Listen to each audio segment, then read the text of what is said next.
आज हम लोग वाच्य परिवर्तन के बारे में जानकारी प्राप्त करेंगे, जिसके अंतर्गत वाच्य किसे कहते हैं और वाच्य के भेद कितने होते हैं, इनको परिभाषा और उदाहरण के अनुसार समझेंगे।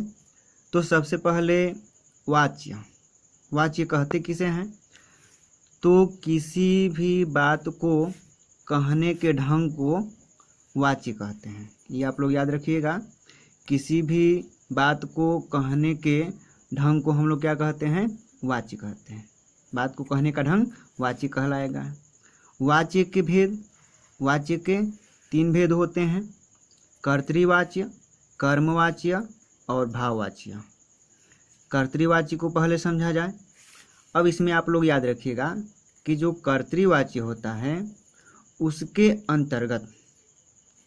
अंतर्गत अकर्मक और सकर्मक क्रियाओं के वाक्य होंगे।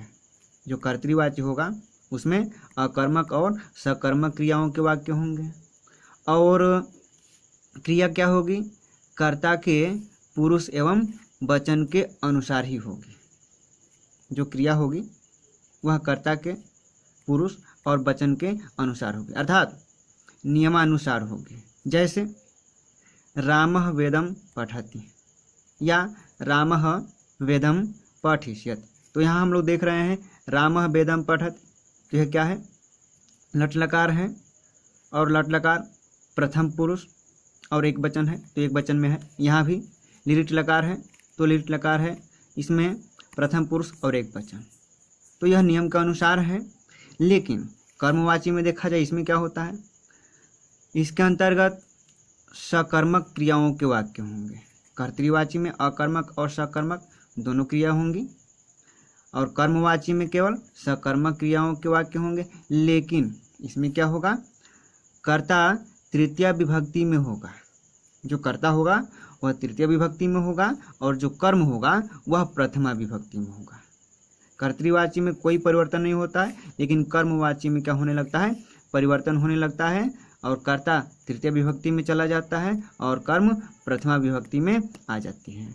और क्रिया का पुरुष व वचन इसी प्रथमांत कर्म के अनुसार होते हैं। जो क्रिया का रूप होता है वह उसी पुरुष और वचन के अनुसार होते हैं। इसमें आप लोग याद रखिएगा, कर्ता तृतीय विभक्ति में और कर्म प्रथमा विभक्ति में हो जाता है। जैसे यहाँ हम लोग तुलनात्मक ढंग से देखेंगे, जैसे रामेण वेदः पठ्यते। जैसे यहाँ कर्तृवाची में देखा जाए तो कहा जा रहा है कि रामः वेदं पठत, तो रामः क्या है? प्रथमा विभक्ति। अब यहाँ क्या हो गया है? रामः का रामेण हो गया है, यानी नियमानुसार तृतीय विभक्ति हो गई है। और वेदम का वेदः अर्थात यह प्रथमा विभक्ति में आ गया है। अब यहाँ हम लोग देख रहे हैं रामः, यह तृतीय विभक्ति में आकर के रामेण बन गया है, और वेदम, यहाँ जो वेदम शब्द है यह क्या हो गया है? यह प्रथमा विभक्ति में आकर के वेदः हो गया है। और पठति का पठ्यते, इसके लिए एक रूप अलग होता है जिसका आप लोग अध्ययन कर सकते हैं। तो ये इसी रूप में चलता है, पठति पठ्यते, या जैसे पठिष्यत हो जाए तो पठिष्यते। अब इसमें क्या होता है? ये जब हम लोग कर्तृवाची को कर्मवाची में चेंज करते हैं तो जो क्रिया का रूप होता है उस रूप के अंत में हम लोग यते शब्द जोड़ देते हैं। तो ये क्या बताया जा रहा है यहाँ पर? रामेण वेदः पठ्यते। तो यहाँ राम तृतीय विभक्ति हो गया है, वेद प्रथमा विभक्ति हो गई है, और पठति का पठ्यते हो गया है। ये आप लोग याद रखिएगा। ठीक उसी तरह से यहाँ भी रामेण वेदः पठिष्यते, तो केवल यति के जगह पर यते हो गया है, और यहाँ पर ती के जगह पर केवल यते हो गया है। ये आप लोग याद रखिएगा।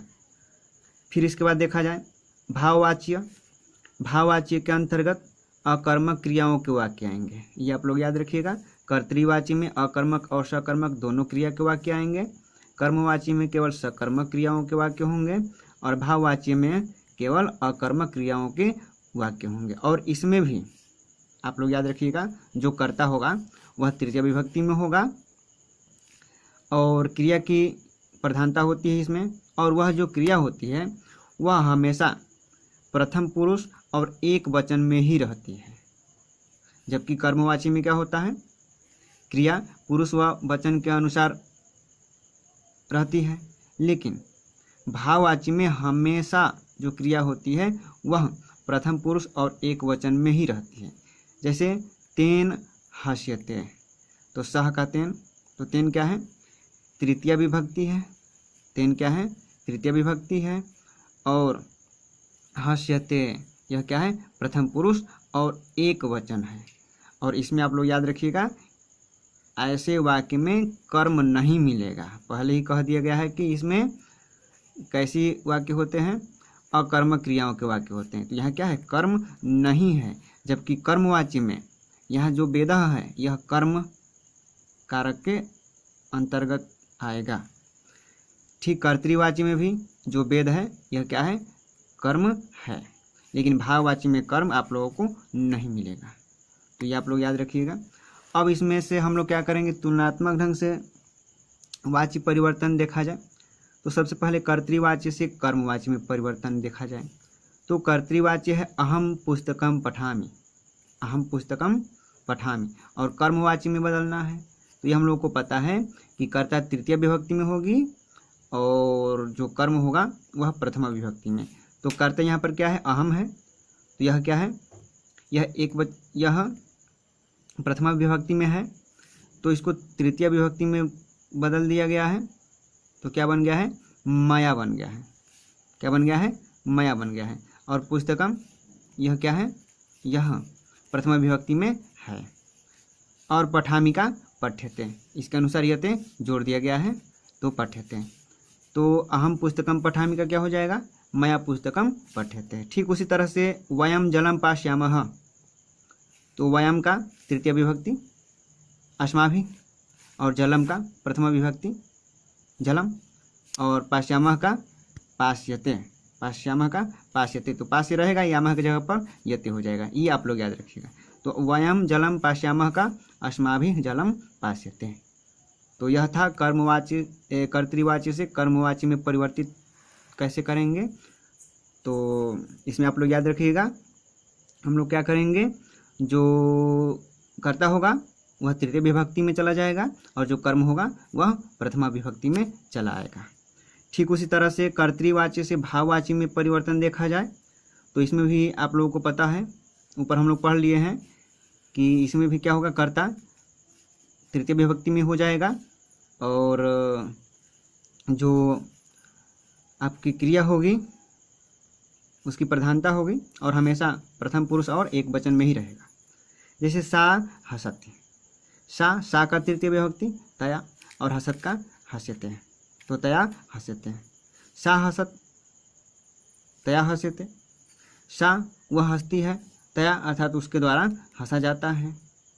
तो यहाँ भाववाची चुकी है, तो यहाँ भाव का बोध हो रहा है कि उसके द्वारा हंसा जाता है।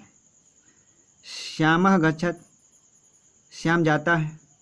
श्यामेण गम्यते, तो श्यामः का श्यामेण हो गया। श्यामेण अर्थात तृतीया विभक्ति, और गच्छति का गम्यते अर्थात प्रथम पुरुष और एक वचन में यह क्रिया है। तो यहाँ कहा जा रहा है कि श्याम जाता है और यहाँ श्याम के द्वारा जाता है। क्यों, क्योंकि इसमें एन शब्द जुड़ा हुआ है और आप लोगों को पता है कि एन मतलब होता है से के द्वारा, अर्थात राम के द्वारा जाया जाता है। तो यह जो वाक्य है, इस वाक्य को यदि हम लोग कहेंगे, इसको पहले देख लिया जाए। श्याम जाता है, तो श्याम जाता है यह कर्तृवाची के अंतर्गत आएगा। यहाँ यह कर्ता को बोध कर रहा है, लेकिन जैसे ही हम लोग कह देंगे कि श्याम के द्वारा जाया जाता है, तो यहाँ उस कर्ता के भाव का बोध हो रहा है, इसलिए यह भाववाचक के अंतर्गत आएगा। और कर्मवाची में जैसे यहाँ पर कहा जा रहा है अहम पुस्तकम पठामि, मैं पुस्तक पढ़ता हूँ, तो इसको कर्मवाची में क्या कर दिया गया है, मया पुस्तकम पठ्यते, अर्थात मेरे द्वारा पुस्तक पढ़ा जाता है। तो यहाँ चूँकि इसमें कर्मकारक है, कर्मकारक पुस्तकम, तो यह कर्मवाची के अंतर्गत आएगा और यह क्या होगा, भाववाची के अंतर्गत आएगा। तो इसमें आप लोग याद रखिएगा, कर्तृवाची से कर्मवाची में हम लोग परिवर्तन करेंगे तो जो कर्ता होगा वह तृतीय विभक्ति में होगा और जो कर्म होगा उसको हम लोग क्या कर देंगे, प्रथमा विभक्ति में कर देंगे।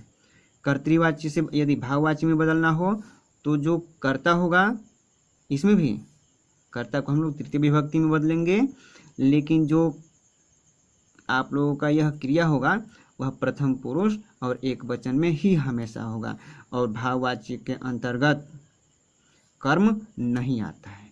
तो ये आप लोग बढ़िया तरीके से याद रखिएगा, जो कि बहुत ही महत्वपूर्ण है। इसको आप लोग अब इसके बाद हम लोग अगला टॉपिक अगले वीडियो में पढ़ेंगे। तो आज के लिए यह वाची परिवर्तन ही, जो कि बहुत ही महत्वपूर्ण है। धन्यवाद।